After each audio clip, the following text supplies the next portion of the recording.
नमस्कार। नमस्कार इंडिया के आज के इस अंक में मैं कुलदीप भारद्वाज आपका हार्दिक अभिनंदन करता हूं।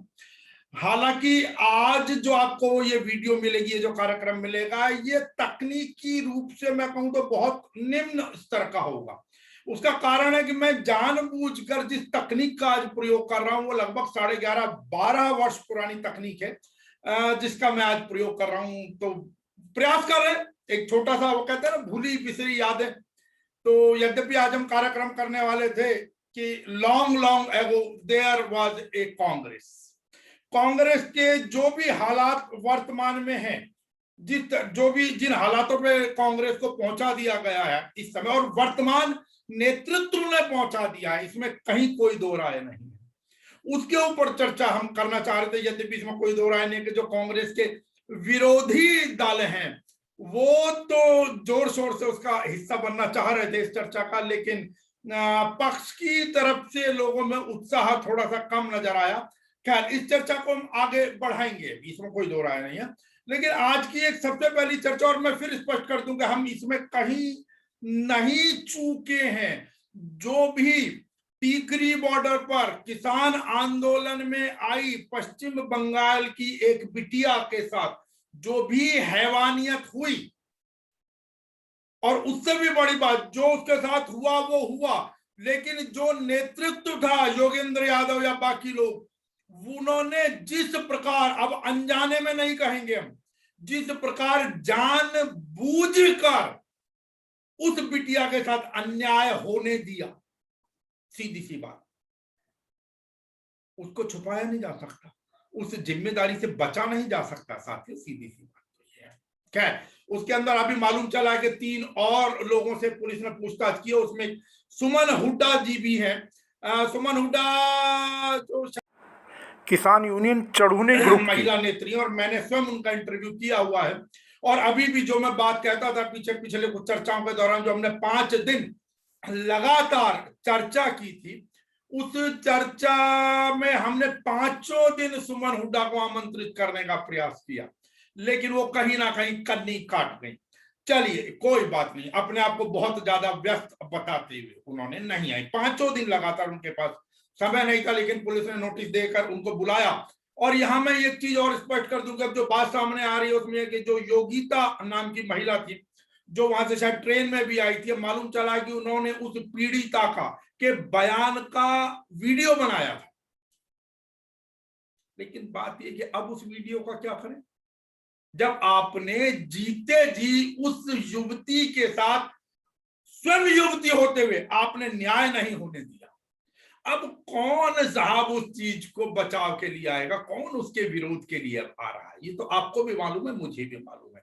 उनके पिता हैं, कुछ दिन के लिए स्टेट वर्सेस केस हो जाएगा, धीरे धीरे सब मामले ऐसे हो जाएंगे, जो आरोपी हैं वही बात कहना नहीं चाहिए, लेकिन गाना तो है ना कभी कभी। हालांकि इसमें कोई दो राय नहीं, आज की जो सक्रिय है हमारी न्यायपालिका, लेकिन बावजूद उसके, जब सामने से ही कोई बंदा नहीं होगा बचाव के लिए, तरीके से उनका पक्ष नहीं रखा जा सकेगा, तो फिर वही है ना कि गाना था ये अंधा कानून है। और कानून में न्यायपालिका नहीं, बात यह कि जो हमारी जांच एजेंसीज है वो कहीं ना कहीं कमजोर पड़ जाती है। और मुझे हालांकि वो चीज यहाँ पर फिट नहीं बैठती। विनोद खन्ना की फिल्म का डायलॉग था कि आखिर में होता यह कि जुर्म करने वाला और जुर्म सहने वाला आखिर में एक हो जाते हैं और मारा जाता है जुर्म के विरुद्ध आवाज उठाने वाला। तो अब आवाज उठाने लेकिन यहाँ पर आएगा कौन? एक उनके पिता है, वो कुछ दिन में वापस लौट जाएंगे। और जिस प्रकार इनको योगेंद्र यादव या बाकी किसान नेताओं को आगे बढ़कर उस समय हेल्प करनी चाहिए थी, वो उन्होंने की नहीं। धीरे धीरे अब सब लोग बेशर्मों की तरह सामने आ रहे हैं, आंदोलन बढ़ाएंगे, ये करेंगे। कौन आएगा साहब जब आप किसी की रक्षा नहीं कर सकते, आपके आंदोलन को सपोर्ट करने वाले लोगों की, और विशेष रूप से बहन बेटियों की। अब आप बड़ी बड़ी अपनी मूछे बनाकर अपने आप को, मूछों का मतलब है कि अब आप अपने आप को बहुत बड़े कानून के रक्षक या आंदोलन के रक्षक या आंदोलन के अग्रज कहते हैं। ऐसे अग्रज नहीं हुआ करते। मैं क्षमा चाहूंगा, दुख की बात यह है कि कोई भी और नेता इसके बाद भी बढ़कर इस मुद्दे पर सामने नहीं आया खुलकर। दुख का विषय है। चलिए, चर्चा एक और मैं आगे की बता दूं। इस समय जो चर्चा आ रही है वो ये आ रही है कि पश्चिम बंगाल की मुख्यमंत्री ममता बनर्जी ने राष्ट्रपति को और प्रधानमंत्री को पत्र लिखा है जगदीप धनखड़ जो वहां के राज्यपाल हैं उनको हटाने के लिए। आपको मालूम है कि उन्होंने जगदीप धनखड़ ने जिस प्रकार भी, हालांकि जो उनकी पीछे भी जो भूमिका है पिछले कुछ दिनों से, वो किस प्रकार आसाम पहुंचते हैं, किस प्रकार की उनकी भूमिका, लेकिन इस समय जो उन्होंने, आपको मालूम है अभी उन्होंने क्या सीबीआई को तृणमूल के 4 नेताओं की तो गिरफ्तारी के लिए परमिशन दे दी। यद्यपि अब बात यह बनती है कि विधानसभा अध्यक्ष के अधिकार का क्या हुआ, उसके ऊपर कोई नहीं बोलेगा। अगर ये तो विधानसभा अध्यक्ष का अधिकार है और उनको पहले सरकार से, विधानसभा अध्यक्ष से अनुमति लेनी चाहिए थी, नियम तो यही कहता है। अब पता नहीं कौन सा विशेष नियम है, कौन सा नहीं है, मैं नहीं जानता हूं। लेकिन खैर फिलहाल बात चल रही है कि इन्होंने तृणमूल कांग्रेस के तो 4 नेताओं को अनुमति दे दी, लेकिन इस ही केस के अंदर मुख्य रूप से आरोपी हुई, जिनका उस समय नाम खुला था, मुकुल रॉय और शुभेंदु अधिकारी। मुकुल रॉय आपको मालूम है बीजेपी में शामिल हो गए, शुभेंदु अधिकारी भी बीजेपी में शामिल हो गए। और हालांकि शुभेंदु अधिकारी ने अब जो चुनाव में, चाहे वो कंट्रोवर्शियल परिणाम रहा हो या जो भी हो, लेकिन उसके अंदर ममता बनर्जी को हराया। इन 2 को क्यों नहीं, इन 2 के विरुद्ध जांच क्यों नहीं, इन 2 को सीबीआई अपने साथ क्यों नहीं लेकर गई, प्रश्न तो ये भी उठता है। और यही बात जिन पत्रकार महोदय ने इस केस का स्टिंग किया था, उन्होंने इस बात पर तो खुशी जताई कि भाई चलिए देर से ही सही, लेकिन 4 लोगों की गिरफ्तारी सीबीआई ने की। लेकिन इस बात पर भी नाराजगी जताई कि जो मेन मुख्य आरोपी थे मुकुल रॉय और शुभेंदु, उनके विरुद्ध जांच क्यों नहीं। इस पर पत्रकार महोदय ने बहुत भयंकर नाराजगी जताई है। तो मैं एक जो लेटर लिखा है उसमें ममता बनर्जी ने जो शब्दों का प्रयोग किया है कि वे चुनाव के बाद से पश्चिम बंगाल में हिंसा का अति रंजित वर्जन उठा रहे हैं जगदीप धनखड़। और उन्होंने आगे कहा कि शपथ ग्रहण समारोह के दौरान कानून व्यवस्था के मुद्दे को उठाकर और सार्वजनिक डोमेन में इसके बारे में ट्वीट कर धनखड़ सभी सीमाएं पार कर गए। ये ममता बनर्जी की तरफ से जो पत्र गया है, और उन्होंने सीधा आरोप लगाया कि राज्यपाल इस समय सरकार के कामकाज को अस्थिर करने का प्रयास कर रहे हैं। और इसमें भी कोई दो राय नहीं है कि जो विपक्षी दल हैं वो सबके सब कहीं ना कहीं इस बात को मान रहे हैं कि सरकार जानबूझ के अस्थिरता फैलाने का प्रयास कर रही है, अर्थात केंद्र सरकार, भारतीय जनता पार्टी समर्थित लोग वहां पर अस्थिरता फैलाने का प्रयास कर रहे हैं। और उन लोगों का प्रयास है कि भाई किसी भी तरीके से राष्ट्रपति शासन लगवा दिया जाए वहां पर। और इस चीज में मैं एक चीज और बता दूं कि शायद ये भी हो सकता है कि विधानसभा में इस प्रस्ताव को पारित किया जाए कि जगदीप धनखड़ को हटाने के लिए। जो तृणमूल के सांसद हैं सौगत राय, उनकी जानिब से अगर मैं बात पढ़ूं तो उन्होंने कहा कि एक चुनी हुई सरकार को अस्थिर करने के दुर्भावनापूर्ण इरादे से कानून और व्यवस्था के गंभीर रूप से टूटने की कहानी बनाने की कोशिश हो रही है। सौगत राय टीएमसी ने, सांसद टीएमसी, ये उनका कहना। और अब आपको मालूम ही है कि हालांकि जो राज्यपाल का कार्यालय है जगदीप धनखड़ का, उन्होंने इस चीज का सीधा सीधा सा खंडन किया है। अब आगे बढ़ते हैं, खबर और इस समय उस खबर के अनुसार वो ये कि आपको भी मालूम होगा कि आज प्रधानमंत्री महोदय ने कुछ क्षेत्राधिकारियों के साथ, जिनको डीएम बोलते हैं, उनके साथ में मीटिंग ली, वर्चुअल मीटिंग ली, और उसका लाइव सीधा प्रसारण भी किया गया। अब इस ही बात का विरोध दिल्ली सरकार में मुख्यमंत्री, उप मुख्यमंत्री और आम आदमी पार्टी के नेता मनीष सिसोदिया ने विरोध किया है। मनीष सिसोदिया ने कहा है कि भाई जब पहले आप मीटिंग कर रहे थे मुख्यमंत्रियों के साथ में और अरविंद केजरीवाल ने मीटिंग को लाइव किया गया था, तब तो आपने कहा था कि ये परंपराओं का गलत इस्तेमाल है, ये हमारी परंपरा नहीं या प्रोटोकॉल का उल्लंघन है, प्रोटोकॉल का उल्लंघन। लेकिन अब ये मीटिंग आपने लाइव की, अब प्रोटोकॉल का उल्लंघन नहीं हुआ, तो कैसे हमें मालूम चलेगा कि ये प्रोटोकॉल का उल्लंघन है और ये मीटिंग प्रोटोकॉल का उल्लंघन नहीं। बात मैं कहूं कि एक तरीके से विचारणीय है। विचार किए जाने में कोई दिक्कत नहीं होनी चाहिए।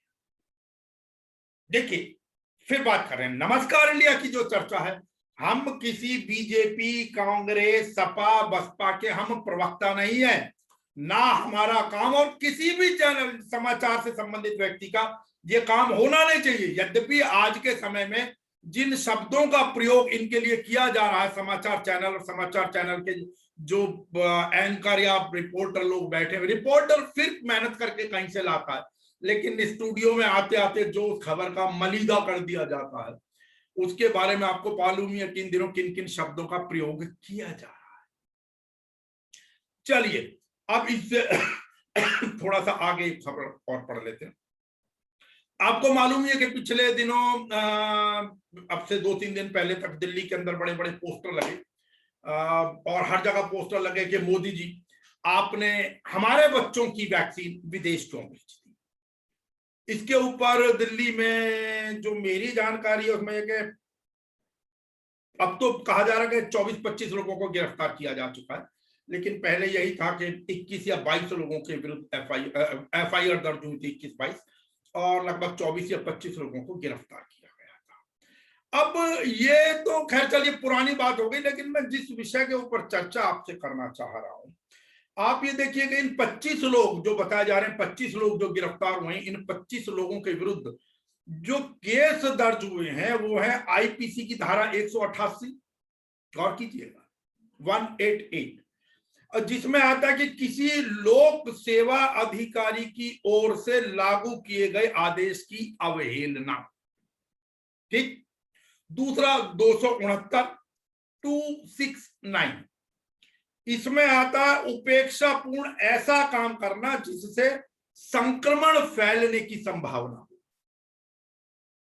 और साहब इसके बाद जो एक और केस दर्ज हुआ वो Delhi prevention of defacement of property, section 3, अर्थात सार्वजनिक स्थान पर पेंटिंग करना या होर्डिंग लगाना या इस प्रकार की जो पोस्टर वगैरह लगाते हैं उससे नुकसान पहुंचाना सार्वजनिक प्रॉपर्टी को। लेकिन गौर कीजिएगा, पहले बंगाल एक्ट में हुआ करता था, बाद में बदल दिया गया उसके अंदर तीनों के साथ। और उसके बाद एक एपिडेमिक एक्ट सेक्शन है का, एपिडेमिक एक्ट जो है उसका सेक्शन 3, वो भी 188 सेक्शन के तहत सार्वजनिक अधिकारी के आदेश का उल्लंघन करना, इनके तहत या इनके अंतर्गत इन 25 लोगों को गिरफ्तार किया गया। ठीक है साहब, इनके विरुद्ध एफआईआर दर्ज करी गई और कई, इनमें बड़ी सारी एक जो खासियत है, इनमें बड़े सारे मजदूर थे, रिक्शे वाले थे, प्रिंटिंग का काम करने वाले लोग थे, दिहाड़ी पर पोस्टर चिपकाने वाले लोग थे, इस प्रकार के लोग थे कुल मिलाकर। हालांकि बात यह आ रही है कि अब इन पोस्टरों को छपवाने को लेकर जगह जगह या चिपकाने के लिए आम आदमी पार्टी ने कहा कि हाँ ये हमने किया या हमारी तरफ से हुआ था। और इसमें मैं बता दूं कि अब कई लोगों को, जो मुझे जानकारी मिल रही है उसके अनुसार, कुछ लोगों को उसमें से जमानत भी मिल चुकी है। लेकिन ये भी एक चीज आ रही है, मैं अगर बीबीसी के हवाले से मैं एक चीज को सुन रहा था या पढ़ रहा था कि भाई उन्होंने जब बीबीसी के संवाददाता ने बात करने का प्रयास किया तो वहां पर पुलिस ने उन लोगों के मोबाइल जिनको जमानत मिली है, उन लोगों के मोबाइल अपने पास जमा करा दिए थे। ये मैं बकौल बीबीसी में आपको बता रहा हूं। अब सर इसमें आप एक चीज सुनिए, इसके अंदर मैं आपको जो अब बात इसमें बात करना चाह रहा हूं कि आईपीसी की धारा जो है सेक्शन 188, 269 और पैंडेमिक एक्ट जो लगा सकते हैं, इन धाराओं में थोड़ा सा समझने की कोशिश है। और ये मैं फिर ये बात भी मैं आपको बताया जा रहा है कि बीबीसी के संवाददाता ने एक रिटायर्ड पुलिस अधिकारी है उत्तर प्रदेश के, अमिताभ ठाकुर, उनसे चर्चा की और उनके अनुसार जो भी धाराएं लगाई हैं, जैसे 188, जिसका मतलब हुआ कि किसी सरकारी अधिकारी की ओर से लागू सरकारी नियम का उल्लंघन करना, और पैंडेमिक एक्ट का सेक्शन 3 लगाया गया। इसका अर्थ है कि किसी पब्लिक अथॉरिटी के नियम की अवहेलना करना। लेकिन ऐसा कोई भी सरकारी नियम नहीं है कि आप सत्ता में बैठे लोगों से, अधिकारियों, नेताओं से सवाल नहीं पूछ सकते या उनकी आलोचना नहीं कर सकते। कोई भी नियम इससे नहीं रोकता है। दोनों ही सेक्शन प्रथम दृष्टया में ही इस मामले में लागू नहीं होते हैं। हालांकि आपको मालूम है इसके बाद राहुल गांधी ने भी कह दिया कि हाँ, मैं भी कहता हूं कि मोदी जी आपने वैक्सीन विदेश भेज दी, कीजिए मुझे गिरफ्तार। कांग्रेस ने तो सारे में सबने अपनी अपनी डीपी जो लगाई हुई है, पूरे जितने भी कांग्रेस के लोग हैं यही ब्लैक पोस्टर लगाया हुआ है इन्होंने। तो खैर, लेकिन बात यह कि सड़कों पर उतर कर कुछ किया जाए तो अच्छा सर, कमरे में बैठ के और बाद में। लेकिन बात यह कि जिस चीज के लिए पहले कांग्रेस जानी जाती थी, आज कांग्रेस कहां खो गई। क्या कांग्रेस इसी प्रकार, याद कीजिए इंदिरा गांधी किस प्रकार सड़कों पर चला करती थी।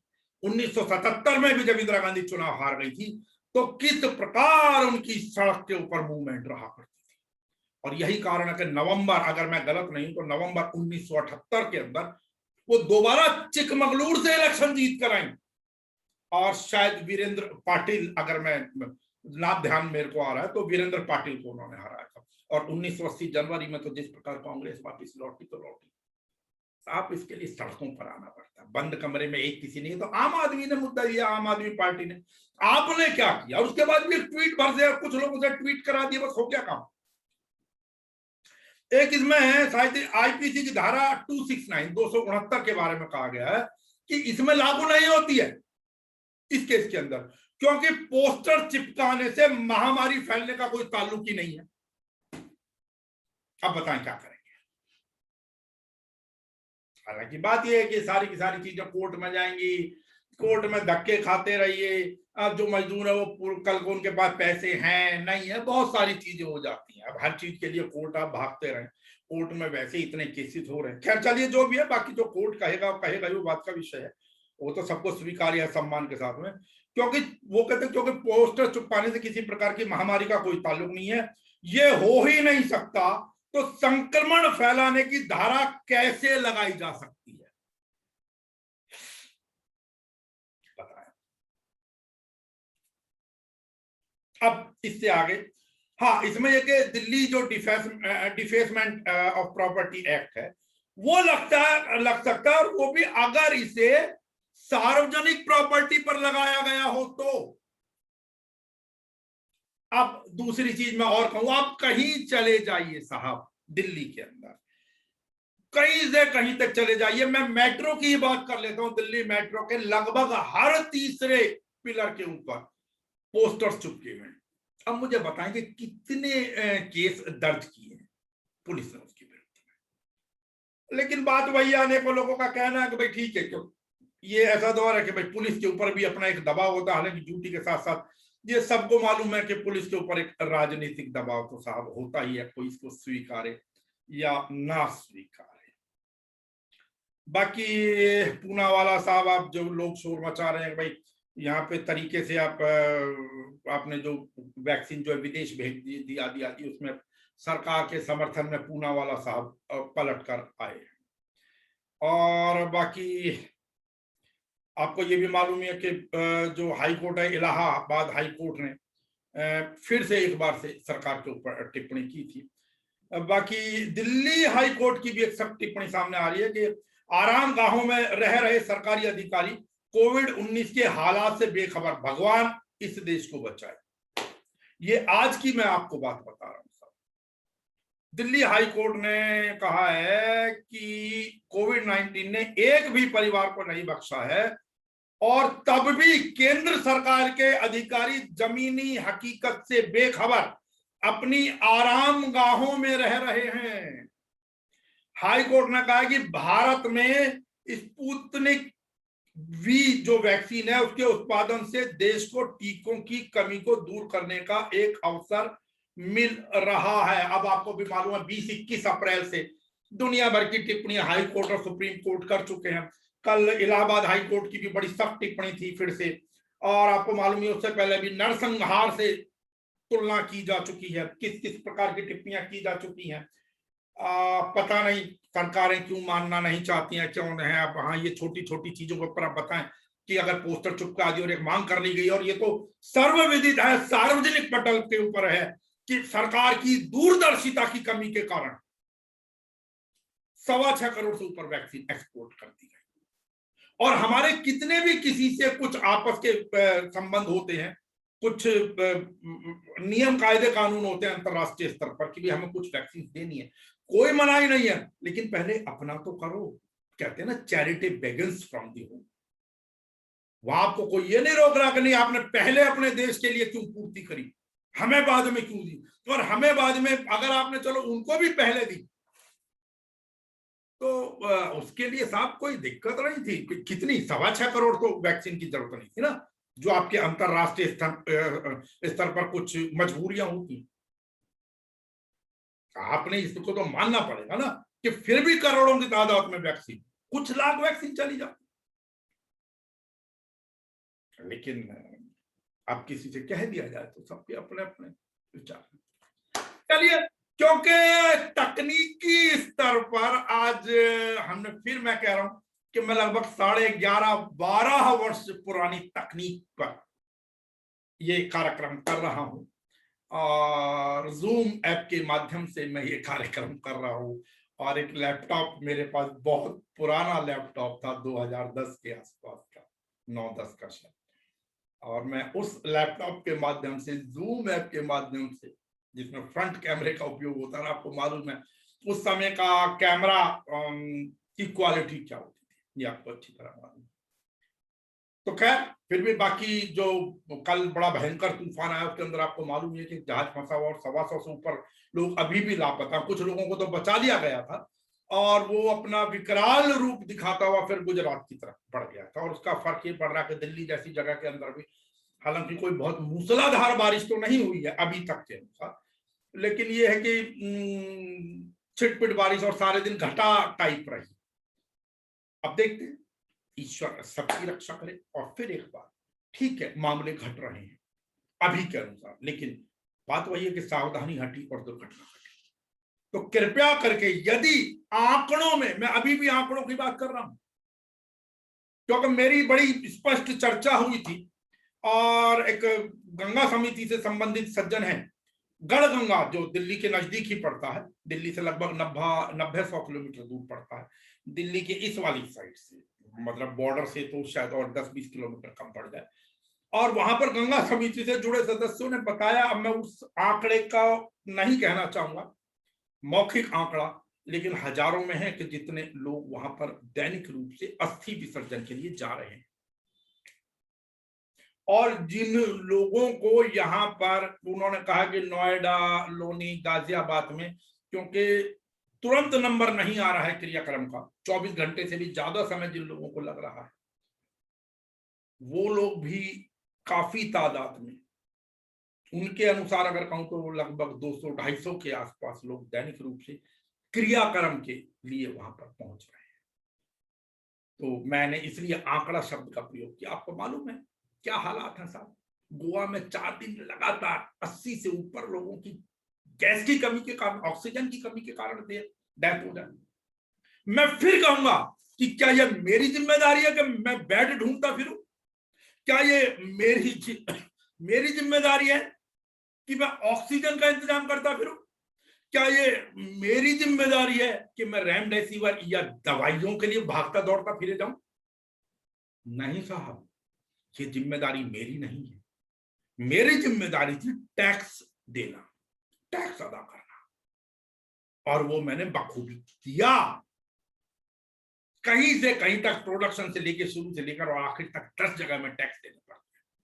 और तो और छोड़िए, आज गुनाह हो गया अपना वाहन लेकर सड़क पर निकलना। हम जहां जाते हैं हर थोड़ी थोड़ी दूर के ऊपर तो टोल टैक्स के नाम से वसूली हो रही है, और अंधी वसूली हो रही है। मैं यहां फिर स्पष्ट कर दूं, आप उत्तर प्रदेश के जो नेशनल हाईवे वाले हो तो फिर फास्ट टैग वगैरह से काट लिया जाता है पैसा, लेकिन आप मुजफ्फरनगर से और सहारनपुर के लिए, या जिसको कहते हैं कि छुटमलपुर के लिए या देहरादून के लिए जो एक रास्ता पकड़ते हैं, वो कहते हैं कि वो तो स्टेट हाईवे है, नेशनल हाईवे नहीं है, इसलिए वहां पहली चीज तो भुगतान शायद 140 रुपए लिए जाते हैं, और बहुत छोटा सा एरिया है। हर आदमी महसूस करता है अंधी लूट है। और दूसरी, उसमें भी आपको सिर्फ और सिर्फ नकद देना पड़ता है, फास्ट टैग नहीं होता है। आप भिड़ लीजिए, कितने लोगों से भिड़ेंगे। फास्टैग के बावजूद भी आप दिल्ली से हरिद्वार वाली सड़क पर चले जाइए। मैं कभी कभार की तो कहता नहीं, लेकिन अधिकतर मौकों पर आपको वहां पर भी कम से कम 7 से 8 मिनट लगता है, आपको टोल पर इंतजार करना ही पड़ता है। अगर कोई कहता नहीं तो मैंने वीडियो बनाई हुई है, मेरे पास है, ये मैं भुक्तभोगी हूं इस चीज का। तो यहां तो सिर्फ ये है कि आपने सिर्फ लुटना है।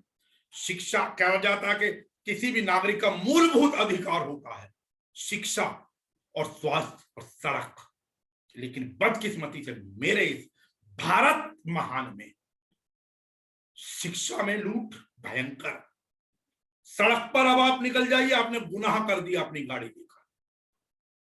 और स्वास्थ्य की तो आपको मालूम ही है कि आज की तारीख में मौत, हम जब मौत भी अगर खरीदने जाते हैं तो वो भी ऑन एन एवरेज 10 लाख से ऊपर की पड़ रही है।